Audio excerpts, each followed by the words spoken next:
Fala aí, meu amigo São Paulino, minha amiga São Paulina, raizeiros de todo o país. Satisfação gigante poder falar com os amigos tricolores, amigos são paulinos, que hoje, né, a partir de hoje, dão o pontapé inicial no Campeonato Paulista, na temporada 2020. Agora começou, né? Agora abriu a porta e nós vamos ver como é que vai se comportar o nosso querido São Paulo nesse ano de 2020. Rony Altieri, São Paulo Raiz na área para poder repercutir um pouco dessa primeira vitória tricolor no Morumbi, 18 mil torcedores, que público legal, né? Pro horário, 9h30 da noite, rapaz. Vou te falar uma coisa, quarta-feira chovendo em São Paulo, trânsito, aquelas coisas normais de São Paulo. 18 mil São Paulinos estiveram no estádio torcendo pro São Paulo Futebol Clube. Já vou abrir com o seguinte, você coloca aí no comentário, por gentileza, anota aí, dê a sua opinião a respeito da partida, o que você achou do jogo, né? É a tal coisa, tudo é extremamente adequado, né? Para mim, o São Paulo jogou um futebol adequado. O que é o futebol adequado? O futebol adequado é aquele que você leva em consideração uma série de aspectos, né? São vários aspectos que você considera num momento como esse. Algumas das coisas já estão à parte, que é, por exemplo, o time é basicamente o mesmo que jogou o ano passado. Então, assim, qualquer tipo de desculpa que possa ser utilizado, esse tipo de argumento, o São Paulo mudou o time, aquela coisa toda, não vale para a nossa situação em 2020. Né? Basicamente, o Diniz ele teve que substituir duas peças no São Paulo. O resto do time é o mesmo que terminou a temporada, teve a surpresa aí da ausência do Reinaldo. Então, assim, nesse aspecto é muito legal pra gente, porque você vem com o mesmo time, você vem com um certo entrosamento, né? Todos nós sabemos os problemas que a gente teve em 2019. Então, assim, o tempo é pouco para tentar corrigir, mas é obrigação corrigir ao mesmo tempo, né? Eu falo muito isso aqui para vocês. Se existe uma coisa que não existe mais dentro do São Paulo, e é até natural que não exista, é a paciência e é o tempo. Então é aquilo, a gente não tem muito tempo, o Diniz não tem muito tempo para produzir, ele vai ter que entregar em breve espaço de tempo um futebol muito melhor do que aquele jogado em 2019. O que a gente viu hoje? Como eu estava dizendo para vocês, um futebol adequado. Primeira partida da temporada, jogadores voltando de férias, né? Você tem um adversário pela frente que você não conhece muito bem, você não vê esse time jogar. É um time de, né, o nosso querido Água Santa, da deliciosa Diadema, querida Diadema. Então, o que acontece?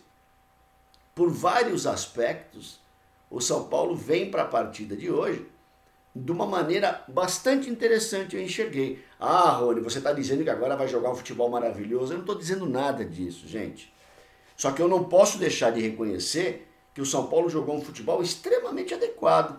Um futebol bem jogado, corrigindo algumas coisas. A gente sabe que ainda não é prova de fogo. A gente sabe ainda que tem muita coisa para rolar. Né? Várias partidas ainda que o São Paulo vai ter que se superar e mostrar muito mais futebol. Só que eu não posso deixar de falar aquilo que eu vi com relação ao time. Eu vi um time interessante em campo, né? Eu vi um time, em alguns momentos, muito bem postado quando estava se defendendo. Eu vi, por exemplo, o Pablo na intermediária. O Pablo não fica nem lá no meio do campo, no meio dos zagueiros, não. Quando o São Paulo não tem a posse, o time inteiro volta. Um dos problemas que a gente tem citado aí bastante é essa distância das linhas do São Paulo. Hoje eu vi essas linhas bem mais próximas, o que é uma coisa importante, porque sempre tem a opção do passe. Se o jogador está mais distante, o passe fica mais difícil. Então você ajustando essa linha, você ganha em qualidade de passe. Então o São Paulo conseguiu colocar num espaço menor do campo os seus jogadores. Na intermediária, eu vi o Pablo ali, por exemplo, fazendo aquele pivô, quando a bola não estava com ele, mas bem recuado. E eu acho isso interessante. E a saída na velocidade, que era um outro problema que o São Paulo se arrastava aí há alguns anos tendo. A dificuldade de sair com a bola jogando, né? Então não bastasse a dificuldade de sair, faltava rapidez, faltava agilidade. E é justamente aí que nessa partida de hoje, independente do adversário, é importante a gente falar isso, ninguém está dizendo que é o novo campeão, como também ninguém está dizendo, mas é o Água Santa. Ninguém está falando isso. O São Paulo teve que jogar a partida que ele jogou. Então, assim, é importante a gente enxergar evolução, porque ela existiu nesse jogo. Se no próximo jogo não existir nada, a gente vai falar que não teve evolução nenhuma. Só que hoje foi inegável que isso aconteceu. Tá? Então, o que a gente viu repetindo? Uma proximidade maior das linhas, uma compactuação maior do time, o time muito mais compacto quando defende, um time muito mais compacto quando desce para o ataque e uma velocidade maior da saída de bola. Isso foi inegável. Vocês acompanharam vários lances que o São Paulo teve, que poderia de alguma maneira ter feito um placar muito mais expressivo do que os 2-0 que a gente acabou. O São Paulo perdeu um monte de gol. Aí continua um problema, né? Aí a gente continua com um problema. A gente tem que fazer muito mais. Tem que marcar muito mais as oportunidades que nos aparecem. Por que não? Isso gera confiança no jogador, isso dá para a equipe um valor diferente, isso dá para cada jogador uma condição de ficar muito mais forte, né, na condução da bola, na personalidade, na maneira de atuar. É muito importante isso, você ganhar um jogo de 4-0, de 5-0, ok? Mas os 2-0 não desmerecem nada a partida que o São Paulo fez. Em vários momentos, a saída de bola foi muito rápida. Eu enxerguei hoje muito menos devoluções para trás para o Volpi do que a gente via antes, né? Então antes qualquer situação era recuar para o goleiro ou recuar para os zagueiros, hoje não. Eu vi muito mais os laterais olhando para frente, os volantes saindo com a bola. Tanto é que aos 5 minutos, né, numa boa jogada do Vitor Bueno, sempre essa jogada pelo meio, a criação da jogada, ele acabou encontrando o Pablo, que fez uma jogada individual e bateu cruzado e fez 1-0. Então, assim, é muito legal a gente ver isso do Pablo também. Conversava com os meus queridos amigos Renato Persona, Fernando Benincasa e Alex Prado na live da segunda-feira. Quem tentou assistir, eu agradeço demais também, porque a gente teve algumas dificuldades técnicas, né? A gente colocou um ao vivo aqui no YouTube, ao vivo no Facebook. Infelizmente caiu, a gente teve alguns problemas lá de linha, né? Mas quem teve a oportunidade de acompanhar um pouquinho a gente, conversava com eles justamente sobre isso, né? Como aquele Pablo que jogava no Atlético do Paraná, com velocidade, com explosão, com chute de fora da área, com chegada, né? Chegada forte dentro da área, tinha se transformado nesse Pato. Claro, a gente sabe das contusões, do problema físico, mas como é que ele tinha se transformado nesse Pablo, né? Esse Pablo lento, esse Pablo difícil de chegar na bola, difícil de dominar a bola, batendo muito mal pro gol. Enfim, tomara que tudo isso tenha ficado para trás, tomara que tudo isso tenha sido uma fase de adaptação e que agora, de alguma maneira, o Pablo vai poder começar a desenvolver o seu futebol. Gostei muito do trabalho do Elinho pela direita, apesar das críticas, né? Claro, é natural, diante de tudo que ele vinha apresentando. Achei muito interessante. Vocês devem ter notado a diferença que ele tem do Antony, né? O Antony, toda jogada do Antony, ele vem para o meio, dificilmente ele leva a bola no fundo. O Elinho várias vezes levou a bola no fundo, inclusive com o diferencial de cruzar com a perna direita. Fez algumas boas jogadas, perdeu um gol que não poderia ter perdido, era muito importante ele ter feito aquele gol, até para ganhar mais confiança e a torcida também ficar mais confiante nele. Mas enfim, a bola acabou não entrando. Gostei da atuação do Elinho, gostei da atuação do meio de campo. Lembrando que o Água Santa não forçou tanto a necessidade nossa de marcação, porque uma das preocupações que eu tenho é que o São Paulo tem no meio campo jogadores que armam. O Tietê arma, o Daniel Alves arma, o Hernanes arma, o Vitor Bueno arma. Né? Então são jogadores de armação. Me preocupa um pouco mais, por exemplo, num jogo como o de domingo contra o Palmeiras, a quase ausência de marcação. Mas eu vi o Dani Alves várias vezes roubando bola como um volante, né? E a partir do momento que ele rouba a bola, ele sai com a bola dominada, ou o Tietê sai com a bola dominada. Mas o meio-campo do Água Santa não exigiu muito da gente em marcação. Ótimo. Quando não exige, vamos colocar esse time mais leve. De repente, num jogo que vai exigir muito mais da gente no meio de campo, a gente tem que colocar fazer um bloqueio ali naquele meio, jogadores de maior poder de marcação. Mas aí é um papel para o Diniz sabe muito bem o que está fazendo, a gente espera que ele consiga superar, né, essa fase das dúvidas que a coletividade São Paulina tem para com ele. Mas alguns jogadores foram bem interessantes. Eu vi um Hernanes um pouco melhor do que estava, ainda faltando alguma coisa, faltando um arremate melhor, perdeu o gol também, né? Mas conduzindo a bola melhor, passando melhor.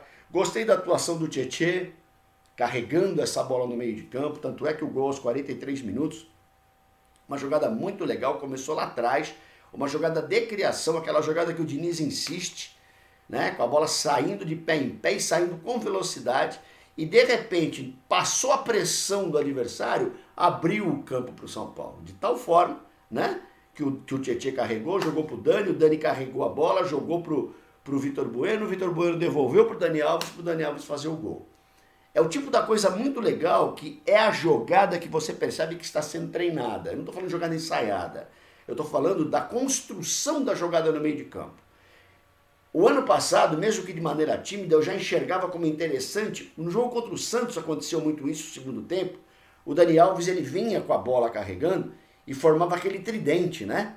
Aquele tridente. Então, assim, você tem o Antony de um lado, você tem o Vitor Bueno do outro, você tem o Pablo fazendo o pivô e você tem a chegada do Dani Alves com a bola. Isso é muito legal, porque ele está cheio de opções para poder fazer a jogada. Isso aconteceu várias vezes hoje, que a gente possa fazer isso cada vez mais, porque pode ser um diferencial do São Paulo, pode ser uma coisa legal do São Paulo fazer para esse ano de 2020. Tá? Gostei desses aspectos todos. O Volpi fez 2 defesas muito boas. O São Paulo jogou um bom futebol, colocou a bola no chão, foi mais consciente. Né? Ah, Rony, agora nós vamos ser campeão. Não é nada disso, não estou falando nada disso ainda. Eu apenas estou constatando que o São Paulo fez uma boa partida hoje. Fez uma partida muito boa. Porque é o seguinte, da mesma maneira que a gente pode falar, ah, mas é contra o Água Santa é mais fraco, se a gente não ganha, ah, mas é contra o Água Santa é mais fraco, a gente não ganhou.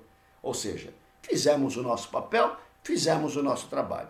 Que a gente possa continuar de alguma forma e dessa maneira em frente, né? Rumo a acertar esse time, rumo a fazer esse time crescer. Com o teste de fogo que tem domingo. Domingo é teste de fogo.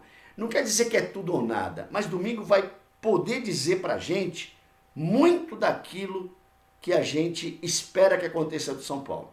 Uma melhora, uma transformação.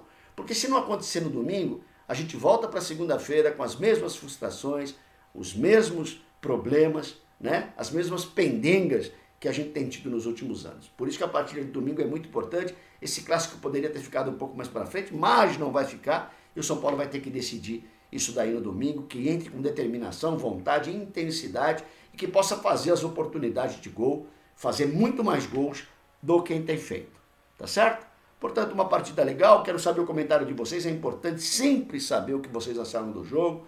Para vocês, qual foi o destaque da partida. Eu, particularmente, hoje gostei muito do trabalho do Dani Alves. Gostei muito do trabalho do Dani Alves. E para mim foi o melhor jogador do São Paulo no gramado. Né? Entrou o Lisieiro, entrou o Pato com disposição também. O Pato correu, tomou carrinho, foi para cima. Que continue assim. O que nós precisamos e nós queremos é vontade, é respeito à camisa, é intensidade. Se eles nos entregarem isso, amigo, tá tudo bem. Vamos seguir em frente, vamos continuar, né? Aspirando por dias melhores. Isso que a coletividade São Paulina tem feito nesses últimos tempos. A nossa homenagem aqui, óbvia, né? A Rogério Mito Ceni, tem que estar aqui com a gente sempre, o grande, o gigante Ceni. Você quer arrumar briga comigo? Fala mal de Rogério Ceni, amigo. Mas tem gente que fala mal do Rogério Ceni e é São Paulino. Mas tudo bem, a gente respeita a opinião, mas o Ceni foi gigante demais no São Paulo. O Ceni quebrou todos os recordes possíveis a um goleiro. O Ceni ganhou tudo no São Paulo. O Ceni nos deu alegria. O Ceni era aquele jogador que era o torcedor no campo. Aquele cara que vibrava, aquele cara que comemorava gol, aquele cara que batia a falta, aquele cara que, né, estava sempre ali com a faca nos dentes, como diz o pessoal, com sangue nos olhos para ganhar tudo. Portanto, 47 anos do Mito, a gente fica feliz demais, né, de ter um jogador desse na história do São Paulo Futebol Clube, que um dia vai voltar para ser o nosso técnico. Legal, pessoal? Voltamos a falar do São Paulo Futebol Clube. Domingo tem clássico, tem pré-jogo. A gente vai falar muito ainda a respeito disso. Avante, tu és forte, tu és grande, São Paulo Futebol Clube. Rony Altieri, São Paulo Raiz na área. Um grande abraço.